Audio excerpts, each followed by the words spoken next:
Mutual ফান্ডে যখনই কোনো অ্যাডভার্টাইজমেন্ট হয় তখনই দেখবেন যে একটা স্ট্যাচুটরি ওয়ার্নিং দেওয়া থাকে।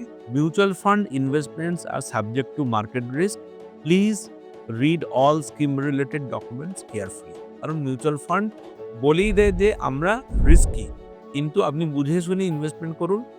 সেইভাবেই আপনি প্রিপেয়ার্ড হয়ে আসুন যাতে আপনি লম্বা টাইমের জন্য ধরে রাখতে পারেন বা আপ ডাউন আপনার হতে পারে। এই সমস্ত স্ট্যাচুটরি ওয়ার্নিং দেওয়ার পরেও আমি বলবো আজকের দিনে কেন মিউচুয়াল ফান্ড পপুলার হচ্ছে।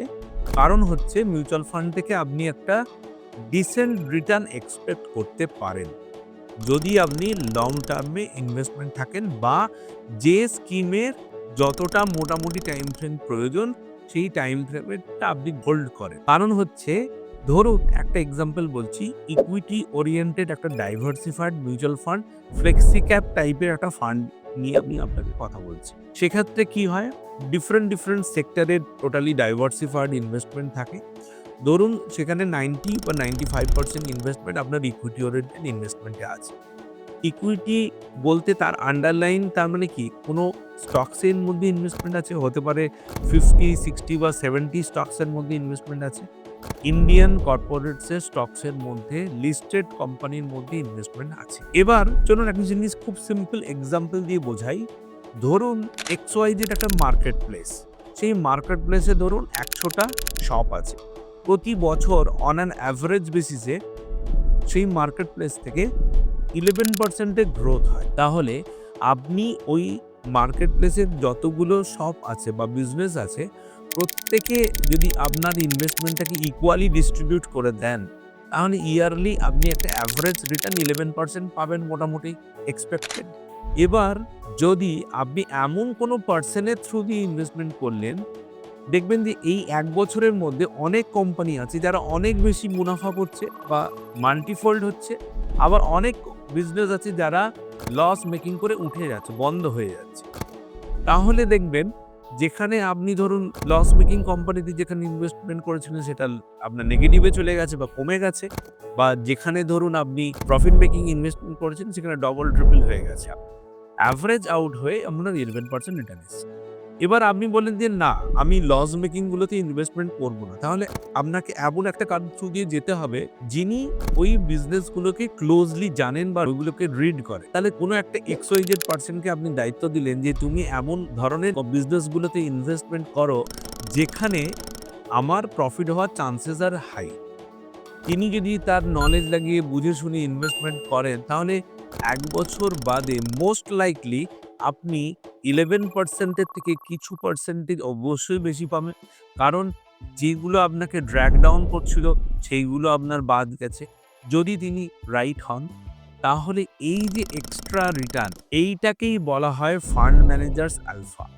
মানে আপনি যদি এই 100 শপের যে মার্কেট সেটাকে ইন্ডিয়াকে মনে করেন এবং তার বিজনেসগুলো যদি ইন্ডিয়ান কর্পোরেটস হয়, তাহলে আমাদের মিউচুয়াল ফান্ড ডিপেন্ড করে আমাদের ইন্ডিয়ান ইকোনমিক গ্রোথের উপর। ইন্ডিয়ান ইকোনমিক গ্রোথের অ্যাভারেজ হচ্ছে 10 to 12% নমিনাল জিডিপির গ্রোথ রেট এখন যেটা চলছে। পরে কম বেশি হতে পারে। যত ডেভেলপমেন্ট হবে তত নমিনাল জিডিপির গ্রোথ রেট আস্তে আস্তে কমতে থাকবে। মিউচুয়াল ফান্ডেরও রিটার্ন এক্সপেকটেশন আস্তে আস্তে কমতে থাকবে। এবার ধরুন নমিনাল জিডিপি মানে হচ্ছে আমরা সাধারণত যে জিডিপি পেপারে পড়ি বা নিউজে দেখি সেটাকে বলা হয় রিয়েল জিডিপি। আর যে ইনফ্লেশন ডিক্লেয়ার করে গভর্নমেন্ট, দুটোকে যদি সাম আপ করেন তাহলে কিন্তু নমিনাল জিডিপির রিটার্ন আসে।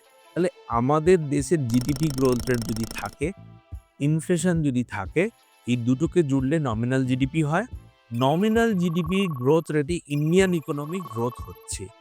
আপনি যদি কোনো ইন্ডেক্স মানে ইন্ডাইসেস এর মধ্যে ইনভেস্টমেন্ট করেন তাহলে কিন্তু এই অ্যাভারেজ রিটার্নটা আপনার এক্সপেক্টেড। আর অ্যাক্টিভলি ম্যানেজ ফান্ডে যদি ইনভেস্টমেন্ট করেন ডিপেন্ডিং আপন থিমস, তাও মোটামুটি কিছু এক্সট্রা আলফা আপনি এক্সপেক্ট করতে পারেন। যদিও এখানে বলে রাখি মিউচুয়াল ফান্ডে বিনিয়োগ বাজারগত ঝুঁকি সাপেক্ষ। তার আপনি ইনভেস্টমেন্ট করার আগে বুঝে শুনে স্কিম রিলেটেড পেপার পড়ে ইনভেস্টমেন্ট করুন।